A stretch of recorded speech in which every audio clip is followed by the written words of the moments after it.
नमस्कार, मैं हूं ललित नारायण झा और आप देख रहे हैं एमएम भारत। सनातन का सार राम है। राम केवल एक नाम नहीं, वे भारतीय चेतना के शाश्वत प्राण हैं।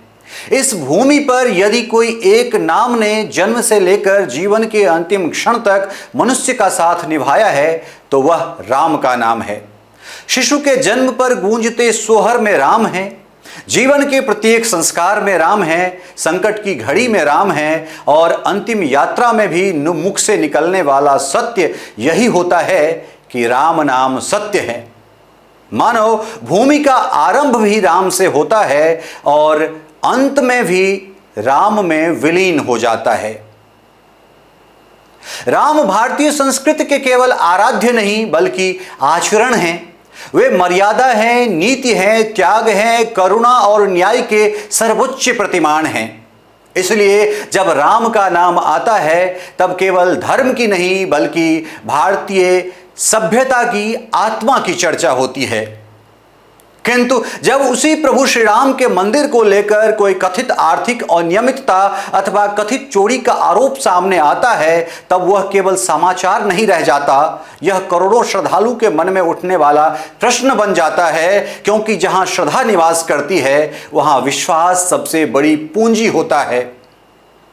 अयोध्या का इतिहास स्वयं एक महाकाव्य है। यह केवल एक नगर नहीं बल्कि उस परीक्षा का, त्याग का और धैर्य की भूमि रही है। ऐसा प्रतीत होता है कि मानो अयोध्या ने भी स्वयं अपने आराध्य की बार बार परीक्षा ली हो। राज्याभिषेक के शुभ मुहूर्त से ठीक पहले 14 वर्षों का वनवास, उसके बाद रावण के वध के उपरांत जन भावनाओं के कारण माता सीता की अग्नि परीक्षा और फिर लोक मर्यादा के लिए स्वयं अपने हृदय का सबसे बड़ा त्याग। प्रभु श्री राम का संपूर्ण जीवन ही मानो त्याग, परीक्षा, धैर्य और मर्यादा का पर्याय बन गया। इतिहास ने भी अयोध्या को कम नहीं परखा है। लगभग 5 शताब्दियों तक यह भूमि संघर्ष, प्रतीक्षा, आस्था और संकल्प की साक्षी बनी रही। अनगिनत साधु संतों ने अपने प्राणों का उत्सर्ग किया।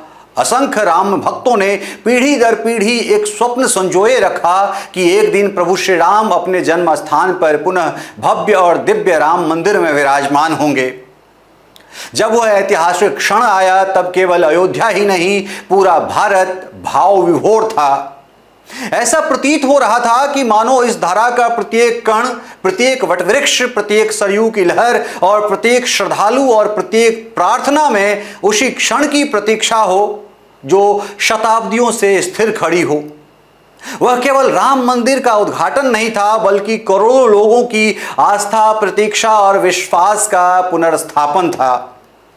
ऐसे में आज उसी मंदिर के निर्माण या उससे जुड़े वित्तीय प्रबंधन को लेकर कथित रूप से लगभग 200 करोड़ रुपए की अनियमितता या चोरी के आरोप चर्चा में आते हैं तो स्वाभाविक है कि लोगों के मन में अनेक प्रश्न जन्म लेते हैं।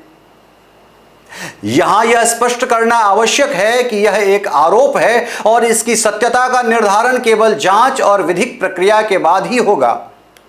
किसी भी निष्कर्ष पर पहुंचने से पहले तथ्यों की प्रतीक्षा करना ही न्याय सम्मत मार्ग है। लेकिन आरोपों का अस्तित्व मात्र भी एक गंभीर प्रश्न खड़ा करता है, क्योंकि यह केवल धन का विषय नहीं है, यह उस विश्वास का विषय है जिसे करोड़ों श्रद्धालुओं ने बिना किसी संदेह के मंदिर की चौखट पर समर्पित किया है। भक्त जब दान देता है तो वह केवल मुद्रा नहीं देता अपितु अपनी श्रद्धा अर्पित करता है, और श्रद्धा की सबसे बड़ी शर्त होती है विश्वास। यदि किसी भी कारण से उस विश्वास पर प्रश्न चिन्ह खड़ा होता है तो उसकी पीड़ा केवल प्रशासनिक नहीं होती बल्कि वह सांस्कृतिक और आध्यात्मिक भी होती है। राम का जीवन हमें सिखाता है कि मर्यादा केवल वाणी में ही नहीं, व्यवहार में भी होनी चाहिए। राम राज्य का अर्थ केवल समृद्धि नहीं था, उसका अर्थ था निष्कलंक व्यवस्था, न्यायपूर्ण शासन और पूर्ण पारदर्शिता। इसीलिए प्रभु श्री राम के नाम पर निर्मित किसी भी व्यवस्था पर प्रश्न चिन्ह उठते हैं तो उसका उत्तर भी राम की ही मर्यादा के अनुरूप स्पष्ट, निष्पक्ष और पारदर्शी होना चाहिए। आज आवश्यकता आरोपों के आधार पर निर्णय सुनाने की नहीं बल्कि सत्य को सामने लाने की है। यदि कोई आरोप असत्य है तो उन्हें प्रमाण सहित असत्य सिद्ध किया जाना चाहिए। यदि कहीं कोई अनियमितता हुई है तो उसके लिए जिम्मेदार व्यक्ति चाहे कितना भी प्रभावशाली क्यों न हो, उसे कानून के कटघरे में खड़ा किया जाना चाहिए, क्योंकि राम का नाम किसी व्यक्ति या संस्था की प्रतिष्ठा से बड़ा है।